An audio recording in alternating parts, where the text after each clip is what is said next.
Medical എന്ന് പറയുമ്പോൾ visa apply ചെയ്യുമ്പോൾ എന്തായാലും അതിന്റെ ഒരു പ്രോസസ്സാണ് മെഡിക്കൽ എടുക്കുക എന്ന് പറയുന്നത്. പിന്നെ സൗത്ത് കൊറിയയിലേക്ക് എന്ന് പറയുമ്പോൾ നമുക്ക് എടുക്കാൻ പറ്റുന്ന ഹോസ്പിറ്റൽസ് കുറവാണ്. അപ്പോൾ അവർ ഈ സ്കോളർഷിപ്പിനായിട്ട് ഒരു പ്രത്യേക തരം ഹോസ്പിറ്റലുകളുടെ ലിസ്റ്റ് ഉണ്ടാകും ഈ സൗത്ത് കൊറിയയിലേക്ക് പോകാനുള്ള മെഡിക്കൽ എടുക്കുന്ന ഹോസ്പിറ്റൽ. അതിന്റെ വെബ്സൈറ്റിൽ കാണിക്കും ഹോസ്പിറ്റലിൽ മാത്രം മെഡിക്കൽ അപ്രൂവ് ചെയ്ത മെഡിക്കൽ.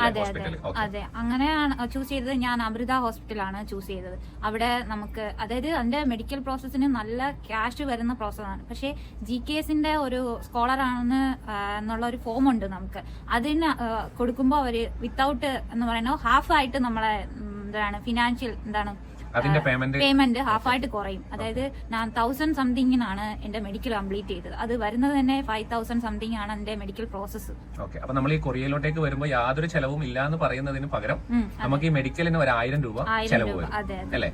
ഓക്കെ, അപ്പൊ നമ്മൾ എന്തായാലും മെഡിക്കൽ എടുക്കാം. അപ്പം നിങ്ങൾ അടുത്തുള്ള ഹോസ്പിറ്റൽ ഏതാണെന്ന് ആ വെബ്സൈറ്റിൽ മെൻഷൻ ചെയ്തിട്ടുണ്ടാവും. മെഡിക്കലൊക്കെ കഴിഞ്ഞ് പിന്നെ വീണ്ടും നമ്മൾ വിസ പ്രോസസിംഗ് കഴിഞ്ഞ് നമ്മൾ നേരെ ചെന്നൈയിലോട്ട്. ഈ ചെന്നൈയിലോട്ടേക്കുള്ള ടിക്കറ്റും GKS എടുത്തു തരും അല്ലെങ്കിൽ എടുത്തതാണോ?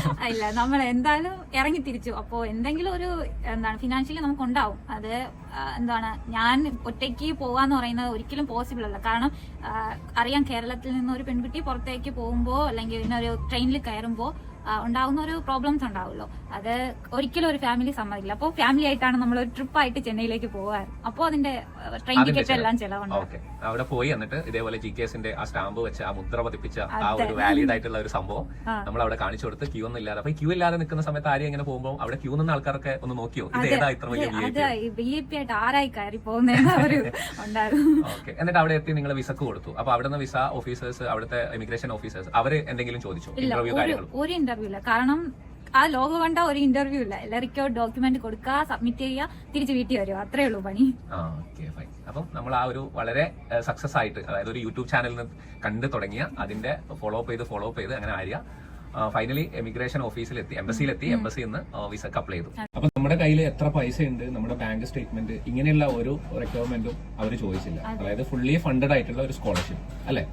ഓക്കെ, അപ്പം നമ്മളിനി കൊറിയയിലോട്ട് വരുവാണ് അല്ലെ? ആ ഒരു എക്സൈറ്റ്മെന്റ്. അപ്പോ തിരുവനന്തപുരത്ത് നിന്ന് കയറുന്ന സമയത്ത് അവിടെ നിന്ന് നമ്മൾ എമിഗ്രേഷനിലേക്ക് പോകുമ്പോൾ നമ്മൾ ഈ വിസ ഓൺലൈനിൽ നിന്ന് എടുത്ത പ്രിന്റ് ഔട്ട് നമ്മൾ കാണിച്ചു. അവിടെ നിന്ന് എന്തെങ്കിലും ചോദ്യങ്ങളോ? ഒരു ചോദ്യമില്ല. അവിടെ VIP ആണ്. കാരണം GKSന്റെ ആ ഒരു ലോഗോ അതിലുണ്ടല്ലോ നമ്മുടെ ഒരു ഇതിൽ ഫോമിൽ.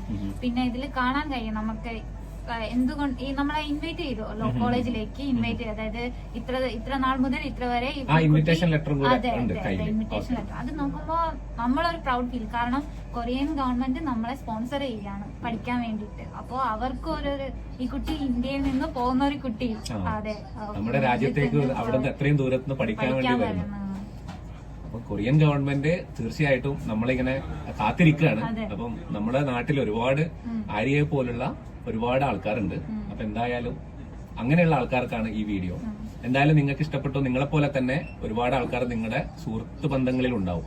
അപ്പൊ അവർക്കും കൂടി ഈ വീഡിയോ ഷെയർ ചെയ്യാം. നമ്മള് അതായത് 80% മാർക്ക് ഉണ്ടെങ്കിൽ മാത്രമേ സ്കോളർഷിപ്പിന് അപ്ലൈ ചെയ്യാൻ പറ്റുള്ളൂ. അതൊരു പോയിന്റ് ആണ്. ഓക്കെ, അപ്പം ഡിഗ്രി എന്ന് പറയുന്ന ഒരു സംഭവത്തിൽ നമുക്ക് 80% മാർക്ക്. അതെ, നമ്മുടെ നാട്ടിലെന്ന് പറയുന്നത് A+, ഇങ്ങനെയാണല്ലോ നമ്മുടെ സർട്ടിഫിക്കറ്റ് വരുന്ന ഒരു ഗ്രേഡ് സിസ്റ്റം എന്ന് പറയുന്നത്. അത് കൊറിയയിലെന്ന് പറഞ്ഞാൽ GPS സിസ്റ്റം ആണ്. അവരൊരു പോയിന്റ് ആണ് വരുന്നത്. അതിലപ്പോ നമുക്ക് 9.2 സംതിങ് GPAയില് 10% 9.2 സംതിങ് വരണം. എങ്കിൽ മാത്രമേ സ്കോളർഷിപ്പിൽ നമ്മൾ സെലക്ട് ആവത്തുള്ളൂ. അതായത് 80%. ബികോമിൽ നമുക്ക് 80%-ന് മുകളിൽ മാർക്കുള്ളവർക്ക് മാത്രമാണ് അപ്ലൈ ചെയ്യാൻ പറ്റും. അപ്പൊ 80% മാർക്കുള്ള ആര്യനെ പോലെയുള്ള ആൾക്കാരാണ് ഞാൻ നേരത്തെ പറഞ്ഞ പോലെ. ആ കാര്യം ഞാൻ ചോദിക്കാൻ വിട്ടുപോയി. അപ്പൊ അങ്ങനെയുള്ള ആള് നമ്മളിപ്പോ എല്ലാവരും ഭയങ്കര ടാലന്റഡ് ആണല്ലോ. 80% എന്ന് പറയുന്നത് ഇതാണ്. ഓക്കെ, അപ്പം അതും കൂടെ ഉണ്ടെങ്കിൽ ആര്യയെ പോലെ ഫ്രീ ആയിട്ട് നമുക്ക് ഇവിടെ കൊറിയയിൽ വരാം.